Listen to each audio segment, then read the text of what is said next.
Hey, Brian Miller here, former professional magician turned author, speaker, podcast host, and consultant on human connection. And thanks so much for tuning into this week's episode of Thursday Thoughts, which is all about the question, are you going to lose your job to a robot?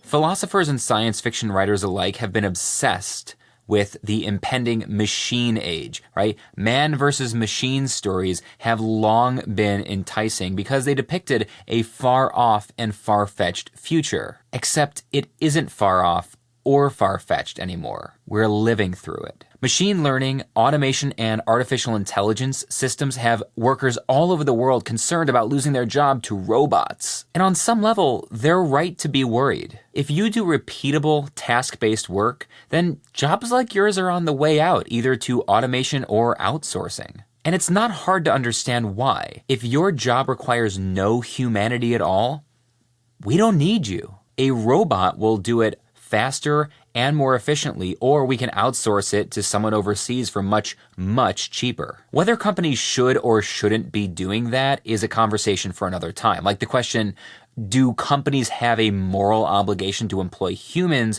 over robots, is interesting, but not relevant right now. They're replacing humans with robots, and that's what matters. We must first survive within the system before we can ever hope to change it. But all of this widespread panic ignores something that artificial intelligence and robotics researchers have known for decades, and it's called Moravec's paradox. Researchers have discovered that contrary to our intuition, reasoning requires low-level computation, while sensory motor skills require massive computational resources. So what does that mean? It means that artificial intelligence systems and robots are really good at things humans are bad at, and vice versa. Picking up a pen, for example, is an incredibly simple task for a regularly functioning human, but an unbelievably intensive task, computationally speaking, for a robot. So why is that? Well, we do it naturally, but we have to teach a machine how to do it, and it's really hard to teach something that comes natural. Here's another example. When you recognize that your partner or significant other is in kind of a weird mood today, you don't know how to explain why you know that, you just do. And that's something that comes fairly intuitively for most, again, regularly functioning humans, but it's an unbelievably complicated thing to try to teach a machine how to do.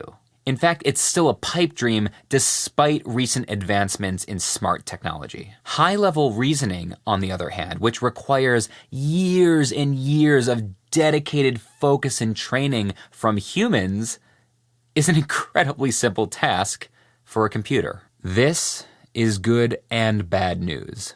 Machines will continue to replace human jobs that require brute force intelligence or straightforward computation. This is bad news for insurance underwriters, customer service reps, and data entry folks. On the other hand, what we desperately need more of are workers who have mastered soft skills.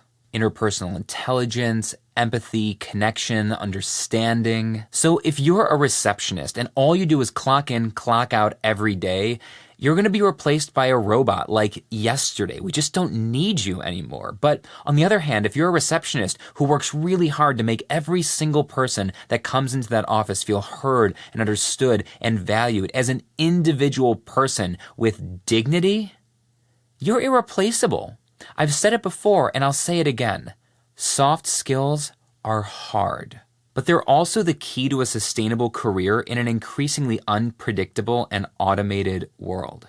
No matter what job you currently have, it's to your benefit to hone, practice, and master the skills of making others feel heard, understood, and valued. Your career, your future depends on it. And if we don't want to get crushed like ants by hyper-intelligent robots, the future of humanity depends on you as well. That's it for this week. Thanks so much for tuning in to Thursday Thoughts. My name is Brian Miller, and always remember that our world is a shared experience.